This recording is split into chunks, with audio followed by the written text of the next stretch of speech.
Retrouvez Dr M avec Masservie. Masservie, assurance vie, voyage, santé.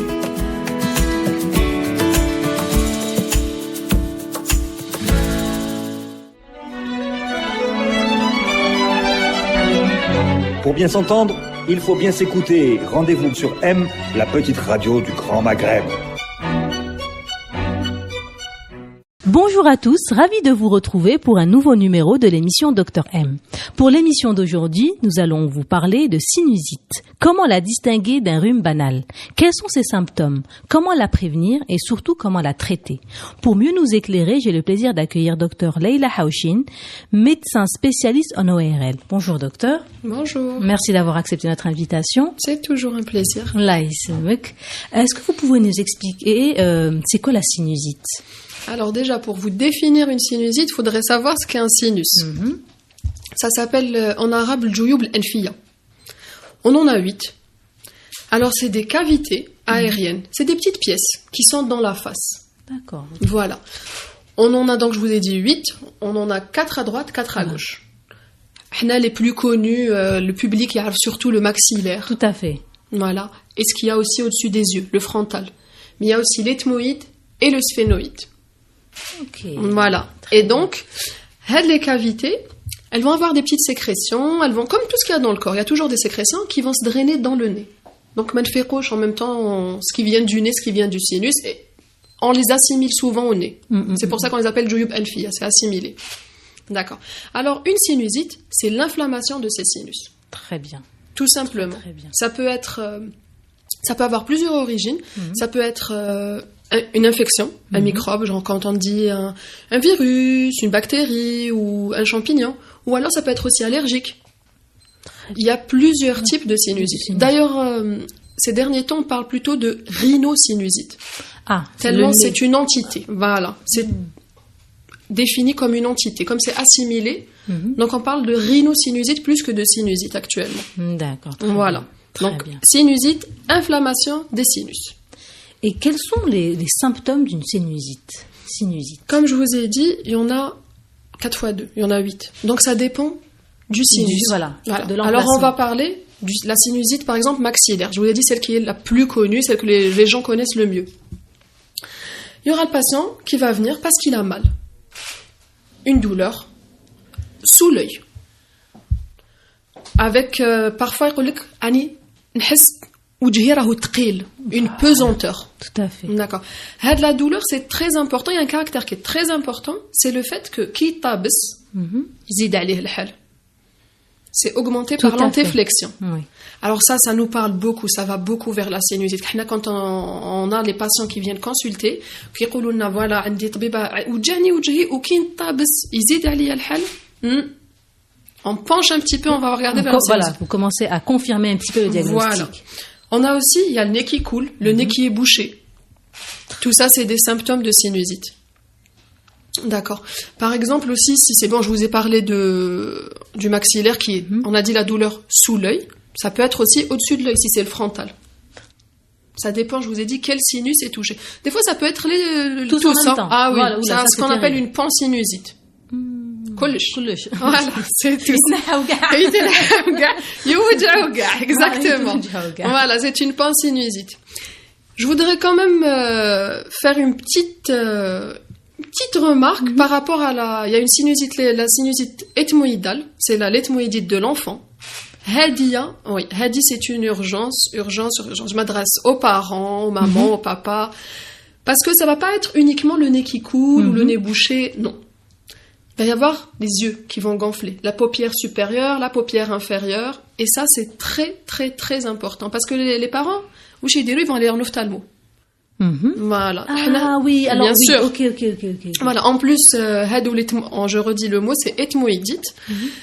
L'ethmoïdite, c'est une urgence. D'accord. C'est un enfant qui devra être hospitalisé, qui devra avoir des antibiotiques par voie intraveineuse.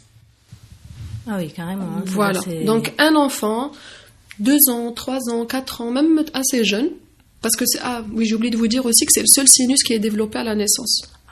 Voilà, c'est pour ça qu'on va c'est trouver de là, ça. Oui, c'est de là qu'il faut faire attention aux enfants. Voilà, exactement. D'accord. Donc on va voir un enfant, il va faire rhinopharyngite classique. Nifouïcile, je suis à Hemma, je suis à classique, genre comme tous les enfants.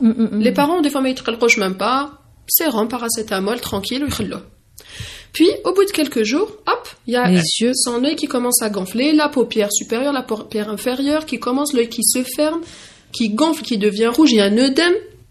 Il y a un larrouement. C'est pas très important. Non, c'est pas très surtout important. C'est surtout l'œil, on appelle ça une petite exophtalmie. Des fois, ça va même jusqu'à la paralysie des muscles oculaires. Voilà. L'enfant n'est vraiment pas bien, il y a une altération de l'état général. الحمى تطلع à 39-40. Il est complètement fatigué, عيان, il se sent pas bien. Et là, et tout ça avec le nez qui coule ou le nez bouché, des fois même l'enfant rapporte une douleur quand il est assez grand pour dire maman يتوجعني هنايا ou là. Des fois c'est pas très évident, ils vont pas savoir verbaliser la chose. Donc là, obligatoirement, il faut aller consulter. Il y a un risque d'ethmoïdite qui est très important. Et c'est une urgence parce qu'en fait, il y a des complications qui sont très dangereuses pour l'œil et pour le cerveau. Voilà. L'infection va diffuser des sinus, du sinus ethmoïdal, vers l'œil et vers le cerveau. Il y a un risque qui est énorme. D'accord, ok. Donc dès qu'il tombe malade, si on voit que les yeux commencent à gonfler... Généralement, c'est un côté. C'est très rare que ça soit les deux côtés. Un côté, ok, d'accord. Ouais. C'est fou, ça. Oui, le sinus hekda, c'est un des critères. C'est l'unilatéralité de la chose. Ça peut être les deux. Ça peut être comme on l'a dit. Tout à fait. Mais l'unilatéralité de la chose... D'accord. Sinusite. Mieux vaut. Et là, il faut aller voir le médecin et c'est lui qui va prendre... soit ORL, soit pédiatre. D'accord. C'est lui qui va. Ça coûte rien. Des fois, c'est juste une conjonctivite. Mais fait parce que des fois, on a une rhinopharyngite, c'est une conjonctivite, c'est rien du tout. Mais par excès, on va aller toujours consulter. Très bien. C'est très, très, très Merci important. beaucoup d'avoir précisé, parce que c'est vrai que c'était pas dans les questions et vous avez très, très bien de le préciser. Comme ça va. C'est hyper important parce que c'est une urgence. Diagnostic et thérapeutique. Donc, quand on a ça, hop, l'enfant est hospitalisé. Hospitalisé. Hospitalisation pour un traitement antibiotique dans les veines. C'est intraveineux. Très bien. Merci beaucoup, Yatek Saha. Je vous en prie. Et alors, quels sont les facteurs de risque d'une sinusite? C'est-à-dire, quelles sont les personnes à risque? Non, alors comme pour toutes les infections, si quelqu'un est immunodéprimé, évidemment. C'est-à-dire immunodéprimé, c'est-à-dire les défenses immunitaires sont... Voilà, sont basses. Pour X raisons, soit qu'il est très très très fatigué, soit qu'il a un diabète, soit qu'il... Tout ce qui peut faire baisser l'immunité. D'accord. Le tabac. Bien entendu, on le dit. On ne le redira jamais assez. Il n'y a rien de bien. Il n'y a rien de bien. Ça perturbe énormément le système respiratoire. Il y a quoi d'autre? Ah oui, un détail par exemple pour la sinusite maxillaire. C'est le mauvais état dentaire. Choufi, c'est très logique. Les sinus maxillaires, là, c'est ce qu'il y a sous les yeux. En grosso modo, c'est les pommettes à peu près. À peu près. La racine, tous les dents à le four. Oui. Leurs racines, il y a quelques dents. ماشي كاع اللي جايين في السينوس ماكسيلار يدخلوا حتى لداخل. Donc si vous laissez vos dents, vous laissez des caries, vous laissez les choses pourrir, ça peut provoquer une sinusite maxillaire, on dit d'origine dentaire. Voilà comment ça. C'est très logique. Tout à fait. Le microbe. Mais سنانك يطلع. Parce qu'il est en contact direct. D'accord. D'accord. Ou d'ailleurs, un des symptômes que نلقاوه غير في la sinusite maxillaire d'origine dentaire, la mauvaise haleine. Oui, tout à fait. Et même les sécrétions nasales. Le patient il dit راني نشم ريحه ماشي مليحه فيني oui. Parce que le germe le même là وهنايا طلع. Et du coup منا يشموا ريحه ماشي مليحه من نيفو. En plus de FOMO bien entendu. Tout à fait. Voilà. Donc les caries. Oui, faut faire très très attention effectivement. Voilà. Pas toutes les dents, mais oui, non, mais déjà une carie, elle peut faire faire des dégâts. Donc ça aussi c'est un facteur favorisant. Les personnes asthmatiques, les personnes qui ont des infections, pas des infections, allergiques. L'allergie, oui, elle a été reconnue comme étant un facteur de risque, mais malabelhomch encore comment? Qu'est-ce qui a causé quoi? En fait, c'est comme l'allergie, c'est un problème de muqueuse. Il y a La physiopathologie, en fait, elle n'est pas encore très bien identifiée. D'accord. Okay. Mais oui, il y a une relation. Il y a même une relation avec les enfants qui n'ont pas été allaités. Ah oui, par le lait maternel. Ouais. C'est pas vrai. Oui. Donc, les défenses immunitaires, ils sont pas tout assez... Tout un rapport. En fait, tout un rapport avec tout. C'est tout qui est intriqué. On n'a pas encore identifié exactement, mais tout est en rapport. D'accord. Okay. Voilà. Ok. Donc, voici les facteurs de risque. Oui. Qu'il y a Non, mais au final, il y a aussi un autre. Il y a la déviation de cloison nasale. Je vais vous expliquer. Ouais. Alors, la cloison nasale, c'est ce qui est entre les deux côtés du nez. Il y a deux trous. D'accord. Il y a une cloison nasale. D'accord. Séparée. Okay. Alors, on a dit le sinus maxillaire, c'est celui qui est sous l'œil, la pommette. Il faut l'imaginer comme une pièce, une fenêtre. Mais la fenêtre, il sort les sécrétions vers le nez. Rien d'anormal. S'il y a une déviation de cloison, la cloison, elle va, si vous voulez, aller à la fenêtre. Okay. D'accord?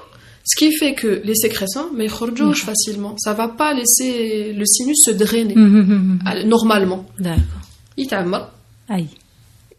Ça surinfecte. C'est bête et discipliné. D'accord? Donc ça, les gens, ils ont une déviation de cloison, c'est des patients qui vont venir et ils mordent des sinusites répétées. Faut pas comprendre pourquoi. Et c'est-à-dire, on sait qu'on a une déviation de la cloison. Généralement, le patient il dit que maintenant il fait chumlih à droite. Ah voilà, c'est ça les. Ou là, il a reçu un coup. Il fait du sport. Oui. Ou là, c'est quelqu'un qui est juste tombé. Ou là, quelqu'un qui a pris. Ça peut être tout ça qui fait que quand il ne fait d'un côté, ou là, c'est congénital, c'est-à-dire c'est à la naissance. Ok, d'accord. Voilà. Hadouma, on va les aider en redressant la cloison. Chirurgicalement, bien entendu. Très, très bien. Parfait. Voilà. Ça, c'est un autre facteur de risque pour les sinusites. Parfait. Donc, je pense que Hadouma, les facteurs de risque, grosso modo, voilà, c'est un petit peu ça. Alors, quelle saison risque-t-on de plus de contracter des sinusites? C'est par rapport aux germes, c'est par rapport aux microbes, c'est automne-hiver. Comme pour toutes les sinusites infectieuses. Parce que l'allergique, si vous faites une allergie saisonnière, ça sera pendant la saison. Si vous faites il y a des gens qui sont allergiques à l'âme, perannuel. Tout à fait. Donc il n'y a pas de saison. Mais sinon, c'est par rapport aux germes, on va dire automne-hiver. D'accord. Okay. Voilà. Est-ce que cette période, justement, comme il y a un changement de, changement de température, le matin il fait bon, après le soir il pleut, après quand on sort, on sait plus comment s'habiller. Ouais. Donc c'est une période quand même à risque. Oui, ça peut, bien sûr, ça c'est une période à risque. Le fait aussi de s'habiller, tout ça, ça peut favoriser toutes les infections hautes, rhume, sinusite. Justement, je suis en train de, je vais revenir à ça. Oui. Alors, est-ce que le rhume peut se transformer en sinusite? Oui. Voilà. Le rhume, on l'appelle pas rhume, on l'appelle ça rhinite. Ah, d'accord. Médicalement, mais oui, c'est rhume. Une rhinite peut devenir une sinusite. Bien sûr, c'est le germe. C'est une pièce. Elle a la fenêtre. La fenêtre, là, le nez. Et le microbe. Il le traite à l'intérieur. Il est tout simple. Donc oui.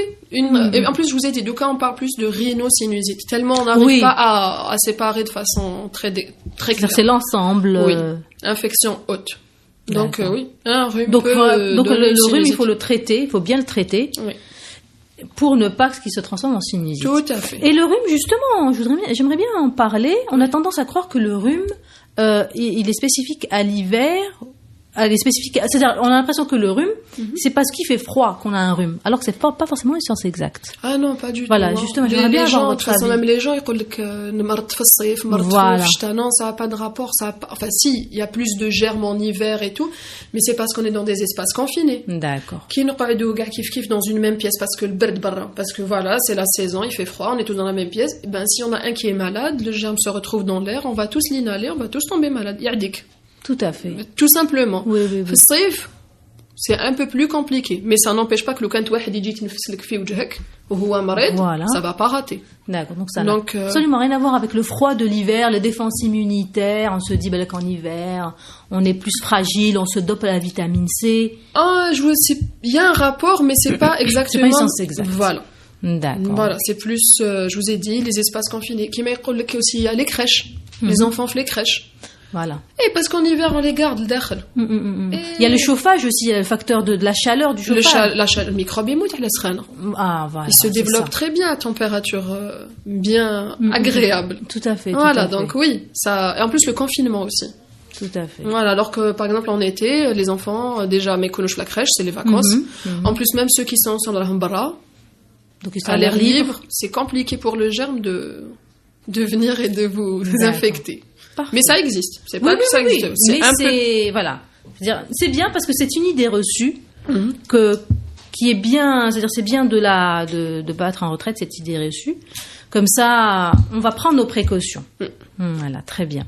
Alors, comment prévenir la sinusite? Bon, je pense qu'on en a un peu parlé, mais est-ce que ce serait bien de réénumérer un petit peu quelques points? Prévenir, c'est un petit peu difficile. Parce qu'il n'y a pas vraiment de prévention au propre. Oui, on peut, quand on a un rhume, bien se soigner, ne pas laisser la chose évoluer. Les dents. Soignez vos dents, Yannis. C'est incroyable. Soigner les dents, c'est hyper important. Et puis, dès qu'il y a un symptôme, dès qu'il y a au tout début, c'est-à-dire dès que تحسوا حاجة, là, vous devez aller chez le médecin. Dès que, par exemple, quand je vous ai dit avec l'œil qui est gonflé, l'enfant et tout, allez consulter. Ça, c'est hyper important. Très bien, très bien. Donc finalement, voilà, il n'y a pas vraiment de façon de prévenir. Non, pas particulièrement. Ça vient comme ça. Vous m'avez dit c'est un virus ou bien un germe ou ça une peut bactérie. être une bactérie, un virus, un champignon, une allergie. Hadouk kamel, c'est des causes connues de sinusite. D'accord, très bien. Alors, j'allais vous poser la question quand consulter, mais je pense qu'on a un petit peu la réponse.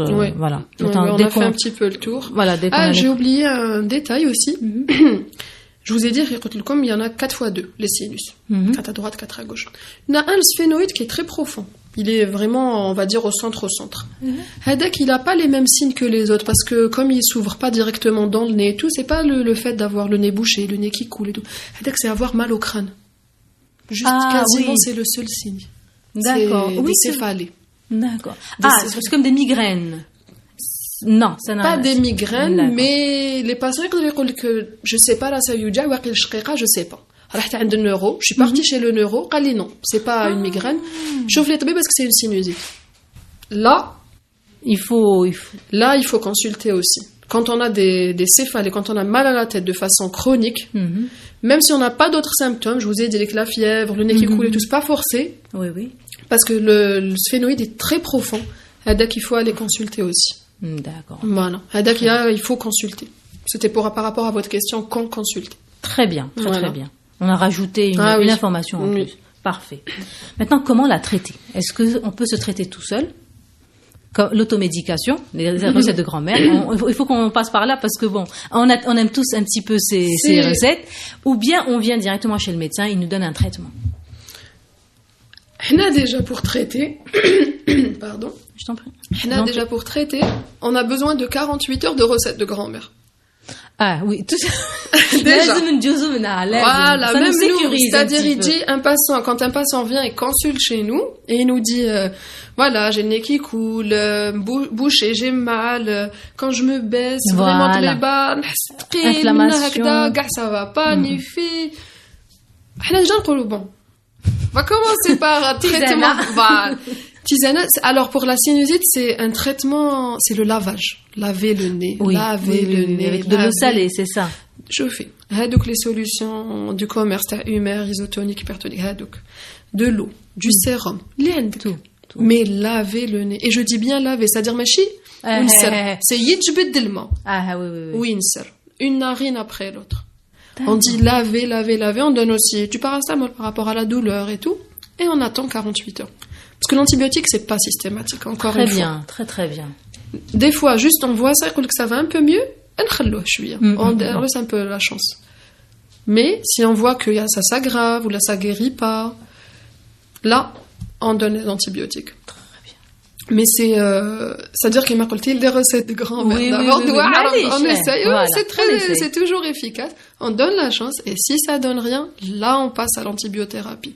À part, si c'est évident que c'est d'origine dentaire, bien sûr, oui, tout à fait. Là, c'est antibiothérapie d'office. Et si c'est aussi les tmoïdites, comme l'urgence, l'enfant. Les tmoïdi du nourrisson. Oui, tout à fait. Là, c'est pas ma cache à grand-mère, pas grand-mère. Ni grand-mère, ni grand-père. Ni personne, ni avec, ni walou. Tout à fait. C'est hyper important. Directement le médecin. Voilà, même, alors par rapport, souvent on nous pose la question, c'est par rapport aux corticoïdes. Est-ce que oui, est-ce que non? Ça se discute. Les études sont pas très d'accord. Il y en a des qui disent que oui, systématiquement, il y en a qui disent que non. Donc c'est vraiment, on va dire, selon le médecin traitant. Il n'y a pas, c'est-à-dire qu'on met comme mettre oui, tout à fait. Voilà, c'est le médecin traitant. C'est vrai que ça baisse l'inflammation, ça baisse la douleur. Mais après, il y en a qui peuvent s'en passer aussi. Donc, les patients qui ont comme l'antibiotique et un vasoconstricteur, je vais expliquer ce que c'est, avec ou sans corticoïdes, mettre le roche. Les vasoconstricteurs, ça fait aussi partie du traitement. C'est des gouttes, je pense, c'est le respi bien et tout. Ah, okay.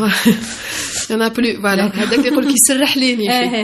Attention, c'est 5 jours maximum. C'est un traitement qui ne doit pas dépasser 5 jours. Ok. C'est très important parce que les malades, oui, j'imagine. Voilà. Parce que vous connaissez les. Parce que, exactement, il a beaucoup d'effets secondaires. Donc, on le donne 5 jours maximum.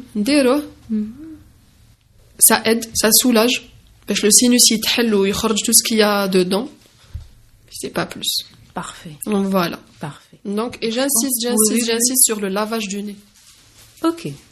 Très très bien. C'est vrai que c'est un petit détail, mais qui va désinfecter une grosse partie du traitement. D'accord, qui va bien désinfecter la fosse nasale et le sinus. Très important. Très bien, très bien. Voilà. Je vous remercie infiniment. Je vous en prie. Maintenant, la sinusite n'a plus de secret pour nous. Je voudrais savoir où est-ce qu'on pourrait vous retrouver. Alors, j'exerce dans une nouvelle clinique, la clinique Les Mandariniers. D'accord. C'est du côté de Tamaris, Kima Mohamedia Mol. Ah, ok, très bien. Voilà, très de toute façon, ça se trouve sur Facebook et sur Google Maps, vous n'aurez pas de difficulté. Très bien, Les Mandariniers. Oui, clinique Les Mandarines. Très bien. Quartier. Merci beaucoup en tout cas. C'est moi qui vous remercie. Merci pour votre attention et retrouvez l'émission sur les réseaux sociaux, sur Instagram, Twitter, Facebook et surtout sur radio-m.net et sur SoundCloud. Et à la semaine prochaine.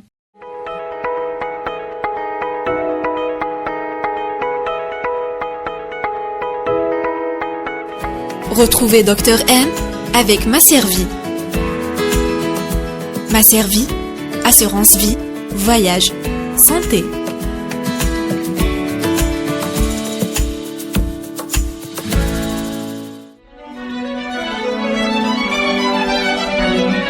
Pour bien s'entendre, il faut bien s'écouter. Rendez-vous sur M, la petite radio du Grand Maghreb.